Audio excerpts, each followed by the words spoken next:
সমাজে উইরা আসি নাই। আমরা এই দেশের নাগরিক। আমরা বসেন আমরা ট্যাক্স হোল্ডার নাগরিক। ট্যাক্স দেই আমরা, আমরা ট্যাক্স ছাড়া এই দেশে থাকি না। ওয়াজ মাহফিলে আসি আমরা, অনুদান দিয়ে সার্বিক সহযোগিতা করে এখানে এসে দাঁড়াই। আর অনেক সবার কথা বলছি না, অনেক বক্তা আছে অর্থের বিনিময়ে এখানে আসে। বিচার করতে হবে। একজন সমাজবাসী, সমাজপতি, সমাজের যে কমিটি, সে যতটুকু এই সমাজের কল্যাণের কাজ করতে পারবে, একজন ইমাম কিন্তু পারে না। সে তো ইমামের দায়িত্ব নিয়ে বসে আছে। আর সভাপতি সাহেব যেই কথাগুলা বললেন, ওইগুলাই আমাদের পাথেয়র জন্য যথেষ্ট।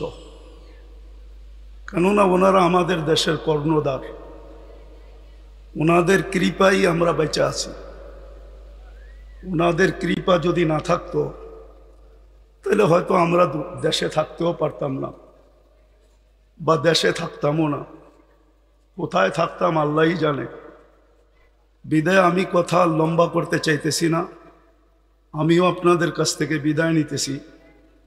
আমার পরে যেই বক্তা উনি আসবেন, আমি আপনাদের কাছে অনুরোধ রাখব যে আপনারা ওনার কথা শুনবেন এবং দোয়া পর্যন্ত বসবেন, তারপরে এটাকে পরিসমাপ্তি ঘটাবেন।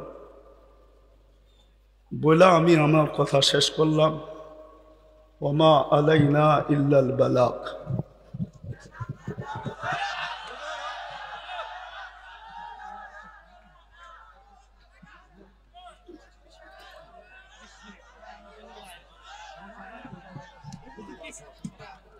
সময় নাই আমার কাছে, আপনি বসেন, আমার কাছে সময় নাই। রাখেন। আমরা সমাজে উইরা আসি নাই। আমরা এই দেশের নাগরিক। আমরা বসেন আমরা ট্যাক্স হোল্ডার নাগরিক। ট্যাক্স দেই আমরা, আমরা ট্যাক্স ছাড়া এই দেশে থাকি না। আপনারা বসেন। আমাদের দেশের কালচার এটা হয়ে গেছে। সবাই হুজুরদের কথা বলে, কিন্তু হুজুরদেরকে আন্ডার এস্টিমেট করে। আমি পায়ে হাত দিয়ে বলবো, আমাকে কেউ আন্ডার এস্টিমেট করেন না। আপনারা আমাকে চিনেন না, আমার পরিচয় জানেন না। আপনারা বসেন। আমার পরিচয় আপনারা জানেন না। আপনারা আমাকে আন্ডার এস্টিমেট করেন না। আমরা সর্ব ওয়াজ মাহফিলে এটা ভুগতেছি আজকে 16 বছর ধরে না। আমরা জন্ম থেকে জ্বলছি, যেটা বাংলাদেশের প্রবাদ বাক্য, আমরা জন্ম থেকে জ্বলছি। জন্ম থেকেই জ্বলা। আর কতদিন? আপনাদের পায়ে হাত দিয়ে বলি বসেন, আওয়াজ করবেন না, কেউ আওয়াজ করবেন না। আমাদের সময়ের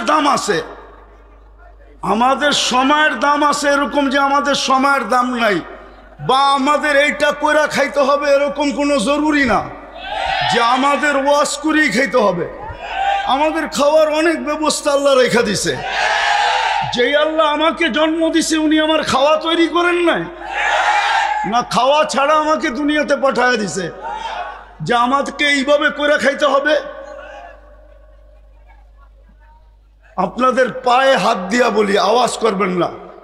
বাস আমি যেটা বলছি, সভাপতি সাহেব আমাদেরকে দিক নির্দেশনা ভালোই দেখাইছেন, খারাপ না। কিন্তু আমি আপনাদেরকে বলতেছি, আমার হাতে সময় নেই, আমার আরেকটা প্রোগ্রামে যেতে হবে। আমার এইখানে লেখা আছে 9টা। দেখেন যদি লেখা না থাকে। এখন বাজে কয়টা বলেন তো আপনারা? হ্যাঁ, আপনারা আপনাদের লেখার উপরে আন্তরিক না? আপনারা তো আন্তরিক না। আপনারা আমাকে 9টার সময় দিতে পারেন নাই। আপনারা এখন বাজতে শেষ 35 মিনিট আপনারা আমার লস করছেন। বিদায় আমি আপনাদেরকে সময় দিব কোত্থেকে? আমার তো ছিল 9টার থেকে আমি 10টা দিব আপনাদেরকে, 1 ঘন্টা। আমার মিশনই তো এই যুবকদেরকে নিয়ে খেলা। আমি তো যুবকদেরকে নিয়েই খেলি। যুবকদেরকে তো আমরাই তৈরি করছি। আমি যদিও দেশের স্বাধীনতা দেখি নাই, আমি দেখব কোত্থেকে? ওই 4 তারিখের রাত্রে তো আমি ইংল্যান্ড থেকে কানাডায় যেতেছিলাম, আমি তো জমিনেই ছিলাম না, 39,000 ফিট উপরে ছিলাম। নামার পরে আমি শুনছি দেশ স্বাধীন হয়ে গেছে। ওই দিন থেকে আমার দিলে জন্ম নিছে। আর আমি জানি আমার দেশের যুবক নিয়ে কোথায় রিচার্জ চলতেছে। আমার দেশের কয়জন বলতে পারবে এটা আমি জানি না, কিন্তু আমি জানি আমার দেশের যুবকদেরকে নিয়ে কোথায় রিচার্জ চলতেছে, কোন কোন দেশে বাংলাদেশের যুবক নিয়ে রিচার্জ চলতেছে। যে একটা দিন ছিল স্বপ্নে ভাবতে পারতো না। স্বপ্নে যদি কেউ কাজ করা ভাবতো যে উনি স্বপ্নে ভাবতেছে ঘুমের ভিতরে যে কাজ করা ফেলবে, তো উঠা দেখছে হ্যান্ডকাপ নিয়ে দাঁড়ায় আছে। যদি জিজ্ঞাসা করে হ্যান্ডকাপ, বলে তুমি তো স্বপ্নে দেখতেছিলে না সরকার কাজ করবা, আমরা টেকনোলজির মাধ্যমে জেনে ফেলছি, বিধায় তোমার হাতে হাত করি পড়াইতে চলে আসছি। আমার দেশের যুবকরা স্বাধীনতা আইনা দিছে। যুবকরা যদি না দাঁড়াইতো আরো 50 বছরের ভিতরে কারো স্বাধীনতা আনার ক্ষমতা ছিল না। বিধায় আমার যুবকদেরকে নিয়ে কোথায় রিচার্জ চলতেছে আমি জানি। আমি জানি পেন্টাগনের কোন কামরায় রিচার্জ চলতেছে। পেন্টাগন চিনো তোমরা? হ্যাঁ, পেন্টাগন তো চিনো না, ঠিক না? কোন কামরায় পেন্টাগনে রিচার্জ চলতেছে বাংলাদেশের যুবক, এগুলা কি? বিদায় আমার মিশনই হলো যুবক নিয়ে খেলা। নাইলে আমি গত বছর এখানে আসছিলাম রাত্র 1টার সময়। আমি জানছি আমি এইখানে আসবো কয়টায় জানেন? 8টার সময় জানছি আমি এইখানে আসব। যদি আমি জানতাম তো আমি আসতাম না। কসম খোদার, আমাকে কেউ নিয়ে আসতে পারতো না। আমি জানছি 8টার সময় যে আমি এইখানে যেতেছি, কিন্তু আমি এর আগে জানতে ছিলাম আমি আরেকটা মার্কেট আছে ওইদিকে। কি মার্কেট জানি? সুলতান মার্কেট যাব, কিন্তু আমাকে বাইপাস করে এখানে নিয়ে আসছে। আমি জানলে আসতাম না, আমার আসার ইচ্ছা ছিল না। সময়টা অনেক চলে গেছে। মানুষের মেমোরির ভিতরে একটা জিনিস সেট থাকে, সেটটা নষ্ট হয়ে গেছে। এখন আপনাদেরকে আমি কি শোনাবো, কিন্তু এতটুক শোনাবো যুবকদেরকে, যৌবনের মূল্যায়ন করো। কেননা তোমার উপরে আল্লাহর বাজেট ব্যয় হইতেছে। আমাদের সবার উপরেই আল্লাহর বাজেট ব্যয় হইতেছে। যতই ব্যক্তিত্ব দেখাই না কেন, যদি আল্লাহর কাছ থেকে পানির দামে অক্সিজেন কিনতে হতো, তাহলে ডেলি 16,500 টাকা বিল দিতে হতো, মাসে 4,95,000 টাকা বিল দিতে হতো। এই এলাকায় বাড়ি আর ঘর আর বিল্ডিং কারো লেংটি পর্যন্ত থাকতো না, লেংটি।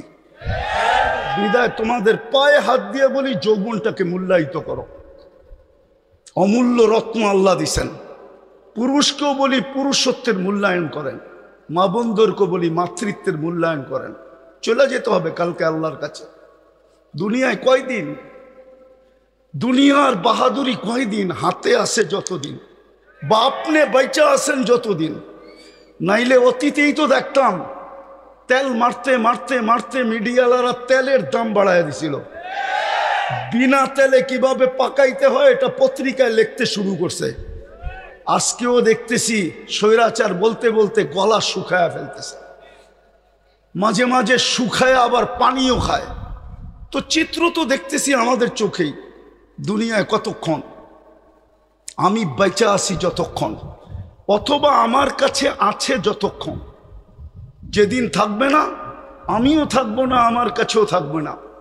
এই জন্যই মৃত্যু লগ্নে 4 জন ফেরেশতা আসে। প্রথম ফেরেশতা ধ্বনি দেয় কানের ভিতরে, ইনকাতাতিল আজাল অনকাতাতিল আমাল, তোমার বয়স শেষ, আশা শেষ। দ্বিতীয় ফেরেশতা একটা চিৎকার দিয়া কানটাকে ফাটায় ফেলে, সালাল ইস্তেগাল, বড় ব্যস্ত ছিল, আল্লাহ ডাকলেও আসার সুযোগ হইতো না। আল্লাহ ডাকে, কে ডাকে? কে ডাকে? 5 বেলা কে ডাকে? 90% মানুষ নামাজ পড়ে না। আপনি ব্যস্ত? কি নিয়ে ব্যস্ত? ও যুবক, তুমি কি নিয়ে ব্যস্ত বলো আমাকে? কি নিয়ে ব্যস্ত তুমি? কোন দেহটা নিয়ে ব্যস্ত? এই দেহটা কে দিছে? কে দিছে দেহটা? পূর্ণতা কে দিছে? পারল তো না আজ পর্যন্ত। আমাদের আগের যে প্রধানমন্ত্রী ছিল শেখ হাসিনা, এর ঘরেই তো প্রতিবন্ধী আছে। লক্ষ কোটি টাকার মানুষ পারল না তো প্রতিবন্ধিত্ব দূর করতে। নাইলে ওনার মেয়ে প্রতিবন্ধী সংস্থার চেয়ারম্যান হলো কি করে? ওনার ঘরে যদি প্রতিবন্ধী না থাকতো, না নাই প্রতিবন্ধী ওনার ঘরে, ওনারা কি জানে না? পূর্ণতা কে দিছে? হ্যাঁ, কে দিছে? এটার ভিতরে পূর্ণতা কে দিছে? এক পানির দামে যদি অক্সিজেন কিনতে হতো, ডেলি 16,500 টাকা বিল দিতে হতো। তুমি কত শ্রম দিতা যুবক বলো? কয় টাকা বেতন করতা? কয় টাকা কামাইতা ডেলি বলো? শ্রম কতটুক দিতা? 100 গাদার শ্রম দিলেও তো 16,500 টাকা অর্জন করা মনে হয় সম্ভব হতো না। কে বাজেট ব্যয় করে? আরে বলেন না জোরে। ডেলি 16,500 টাকার বাজেট আল্লাহ ব্যয় করে। যদি জিব্বা স্বাদ চেক করে দেয় আমাদেরকে, যদি স্বাদ মেশিন দিয়ে চেক করতে হইতো তাইলে বোঝা যেত ঘরে আগে ফ্রিজ কিনে না মেশিন কিনে চেক করার মেশিন, স্বাদ চেক করার মেশিন। আগে ফ্রিজ কিনে না ওই মেশিন কিনে, আগে ওয়াশিং মেশিন কিনে না ওই মেশিন কিনে, আগে বাড়ি বানায় না আগে ওই মেশিন কিনে, তাইলে বোঝা যেত। আমাদের বিত্তশালীরা তো আমাদের দেশে চিকিৎসা করে না, কেননা আমাদের দেশের 80% রিপোর্ট বলে ভুল হয়। এই জন্য দেখবেন অসুস্থ হইতে দেরি, চুপে চুপে ইন্ডিয়া যেতে দেরি করে না, চুপে চুপে সিঙ্গাপুর যেতে দেরি করে না, চুপে চুপে থাইল্যান্ড যেতে দেরি করে না, আমেরিকা ইংল্যান্ড যেতে দেরি করে না। হইতে পারতো আপনি মেশিন কিনছেন বটে, কিন্তু আপনার মেশিন যদি ভুল রিপোর্ট দিত আপনি কি করতেন? তাইলে তো প্রতিদিন খাইতেন আর প্রতিদিন হাসপাতালে যেতেন। আজ পর্যন্ত তো আপনার জিব্বা ভুল রিপোর্ট দিল না। এই জন্যই তো আপনি বোঝেন না স্বাদ চেক করার কয় টাকা লাগে। এই জন্যই তো আপনি আর আমি চিন্তা করি না গ্রান চেক করতে কয় টাকা লাগে। এরকম এই শরীরটা খুইলা দেখানো যায় একটা একটা। 24 ঘন্টা আল্লাহটা বুক করি। এই জন্যই তো আল্লাহ এক জায়গায় বলছেন, আফা হাসিবতুম আন্নামা খালাকনাকুম আবাস, তোর ধারণা কি তুই অনর্থক সৃষ্টি? তো আরেক জায়গায় হাদিসের ভিতরে বলছেন, আতাইতু কাইনানে তানদুরু বিহা ওয়ালা উহাসিব, এটা কি তোর ধারণা যে চক্ষুটা দিলাম তুই সারাদিন দেখিস, এটা অনর্থক আর হিসাব নিব না? চক্ষুর ভিতরে কয়টা ক্যামেরা? 2 চোখে 26 কোটি ক্যামেরা। যুবক যখন তুমি তাকাও তো 26 কোটি ক্যামেরা একসাথে ফ্লাশ করে, একসাথে ফ্লাশ। যেরকম তোমাদের ক্যামেরায় ফ্লাশ হয় এরকম 26 কোটি ক্যামেরা একসাথে ফ্লাশ হয়। আল্লাহ তো এটাই বলতেছে, আতাইতু কাইনানে তানদুরু বিহা ওয়ালা উহাসিব, এরকম দৃষ্টিশক্তি দিলাম আর তুমি সারাদিন দেখো আর তোমার হিসাব নিব না। আতাইতুকা উযুনানে তাসমাউ বিহা ওয়ালা উহাসিব, তোকে শ্রবণ শক্তি দিলাম, তোর ভাবনা কি হিসাব নিব না? আতাইতুকা লিসানান তানতিকু বিহি, তোকে বাক শক্তি দিলাম, সারাদিন বক বক করিস, তুই ভাবতেছ হিসাব নিব না?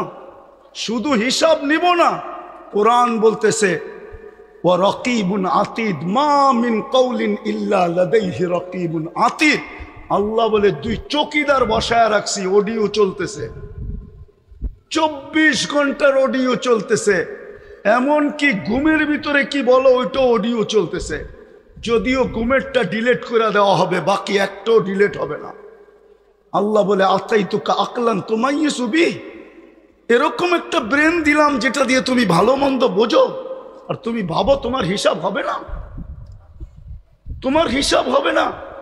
আতাইতুকা কলবান তাতাফাক্কারু বিহি ওয়ালা ইউহাসিব, আতাইতুকা ইয়াদানি তাবতিশু বিহা ওয়ালা ইউহাসিব, হাত দিয়া কর্ম করো, তুমি ভাবতেছো তোমার হিসাব নিব না। আতাইতুকা ইয়াদ রিজলানি তামশি বিহা ওয়ালা উহাসিব, 2টা পাও দিলাম চলার জন্য, তুমি ভাবো হিসাব নিবে না। আকুনতা সাগীরা ফাকাব্বারতুকা ওয়ালা উহাসিব, তুমি তো ছোটই ছিল, বড় তো আমি করলাম, তুমি ভাবছো তোমার হিসাব নিব না। কুনতা যায়িফা ফাকাওয়াইতুকা ওয়ালা উহাসিব, তুমি তো দুর্বল ছিল, তোমাকে তো সুঠামত্ব দিলাম, তুমি ভাবছো হিসাব নিব না।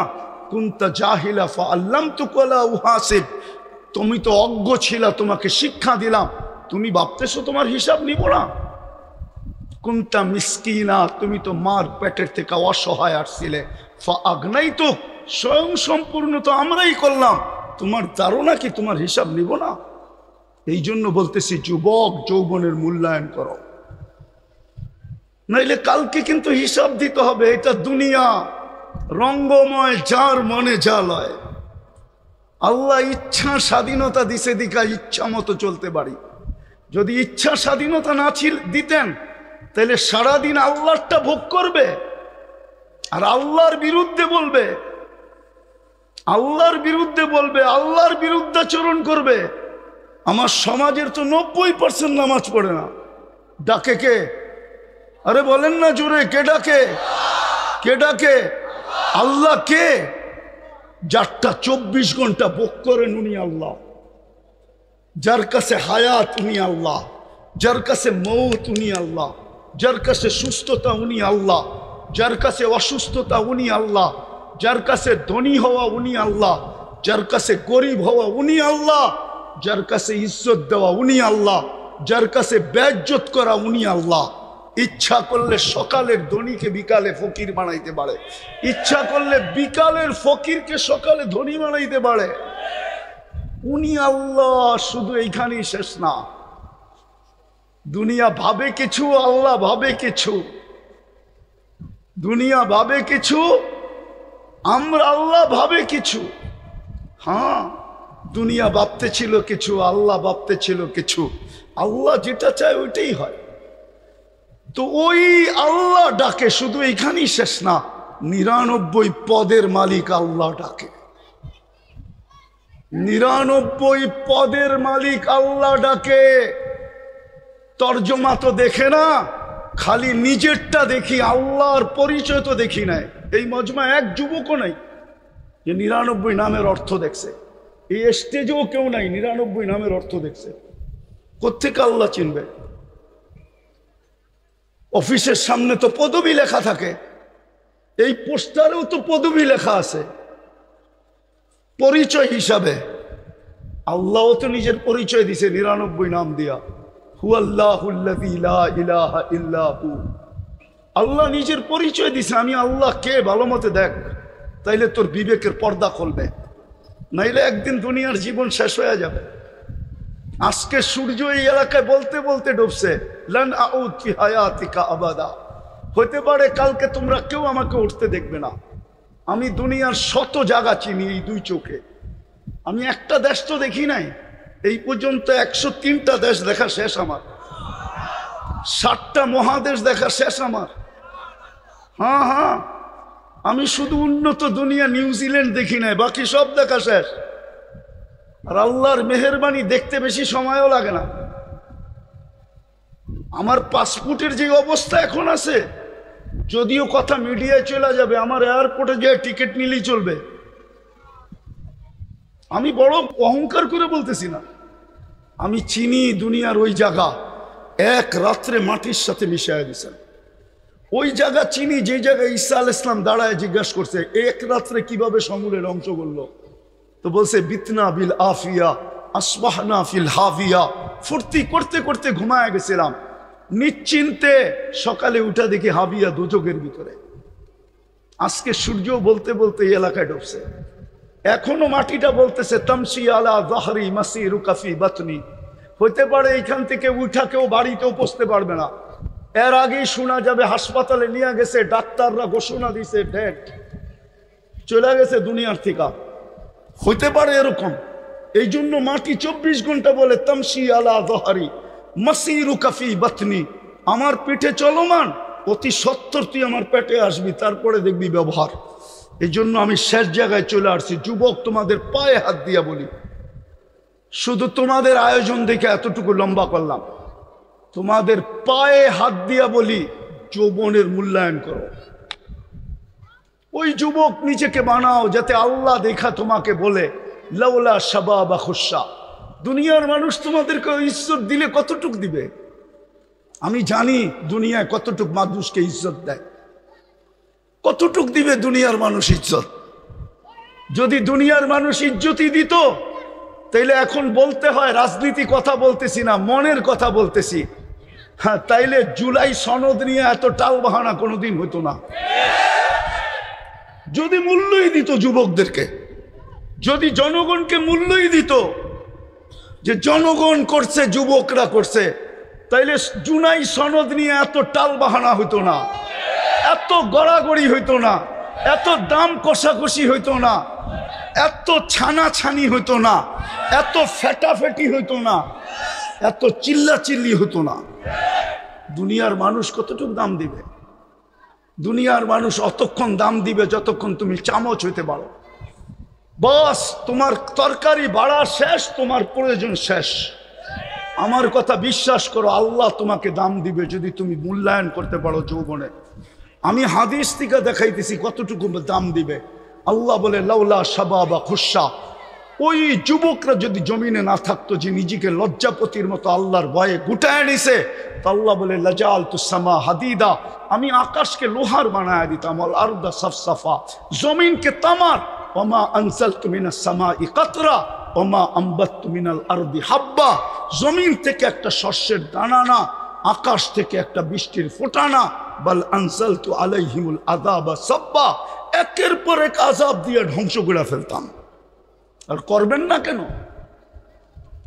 আল্লাহ ডাকে, তারপরও তো আসে না, বলে আমি ব্যস্ত, আমি এই কাজে সেই কাজে, এই সেবায় সেই সেবায় ব্যস্ত। আল্লাহ ডাক, যে আল্লাহ অস্তিত্ব দিল, 99 পদের মালিক। শুধু আল্লাহ হইলে না মনকে বুঝাইতে পারতাম, শুধু আল্লাহ তো না, রহমান, রহিম, মালিক, কুদ্দুস, সালাম, মুমিন, মুহাইমিন, আজিজ, জব্বার, মুতাকাব্বিরুল খালিকুল বারিউল মুসাব্বিরুল গফফারুল কহ্হারুল ওয়াহাবুর রাজ্জাকুল ফাত্তাহুল আলিমুল কাবিদুল বাসিতুল খাফিদুর রাফিউল মুইজ্জুল মুতিল্লুস সামিউল বাসিরুল হাকামুল আদলুল লতীফুল খবীরুল হালিমুল আযীমুল গফুরুশ শাকুরুল আলিয়ুল কবীরুল হাফিজুল মুকিতুল হাসিবুল জলিলুল করিমুল রাকিবুল মুজিবুল ওয়াসি আল হাকিমুল ওয়াদুদুল মজিদুল বাঈতুশ শহীদুল হকুল ওয়াকিলুল কবিয়ুল মতিনুল আলিয়ুল হামিদুল মুসি আল মুবদি আল মুঈদ আল মুহয়ি আল মুমীত আল হাইয়্যু আল কাইয়্যুম আল ওয়াজিদ আল মাজিদ আল ওয়াহিদ আল আহাদ আল সামাদ আল কাদির আল মুক্তাদির আল মুকদ্দম আল মুআখ্খার আল আউয়াল ওয়াল আখির আল যাহির ওয়াল বাতিন আল ওয়ালি আল মুতাওয়ালি আল বাররু আত তাওয়াব আল মুনতাকিম আল আফু আর রউফ মালিক আল মুলক যাল জালালি ওয়াল ইকরাম আল মুকসিত ওয়াল জামি ওয়াল গনিয়্য ওয়াল মুগনি আল মানি আদ দার আল নাফি আল নূর আল হাদি আল বদি ওয়াল বাকি আল ওয়ারিস ওয়াল রশিদ আস সাবুর জাল্লে জালালু 99 পদের মালিক আল্লাহ ডাকে। 90 ভাগ আসে না নামাজে, 90 ভাগ নারী পুরুষ নামাজ পড়ে না। সে এক কাহিনী দিয়ে ইতি টানতেছি, এই জন্যই এক আল্লাহওয়ালা কবরস্থানে বৈশা কাঁদতেছিল। এক যুবক জিজ্ঞাসা করছে, বাবা তুই কবরস্থানে কাঁদিস কেন? এইখানে তোর কান্না দেখবেই বা কে? আর তোর যদি কোনো প্রয়োজন থাকে মিটাইবই বা কে? তুই লোকালয়ে কাজ যায়া। তো বাবা বলতেছে, কেন কাঁদতেছি জানিস যুবক? বললে কি তুই বুঝবি? বলে বল না বাবা, দেখি বুঝে আসে কিনা। তো বাবা বলতেছিল, চোখে দেখতেছি, চোখে। এই মানুষগুলা যখন দুনিয়ার উপরে ছিল, আল্লাহ 24 ঘন্টা মাফ করার জন্য ডাকতেন, কিন্তু কেউ মাপের জন্য হাত উঠাইতো না। আজকে 24 ঘন্টা আল্লাহ মাফ করার জন্য ডাকে। যুবক, তোমাকে 24 ঘন্টা ডাকে। এখন তো প্রথম আকাশ থেকে ডাকতেছে। ইমাম বুখারী বলছে, আমি বলি না, হালমি মুস্তাগফির ফাগফির আলা। তারপরে বাবা বলতেছিল, বেটা সচক্ষে দেখতেছি এখন সবাই 24 ঘন্টা মাপ চাইতেছে, আল্লাহ একবারও তাকায়া দেখে না।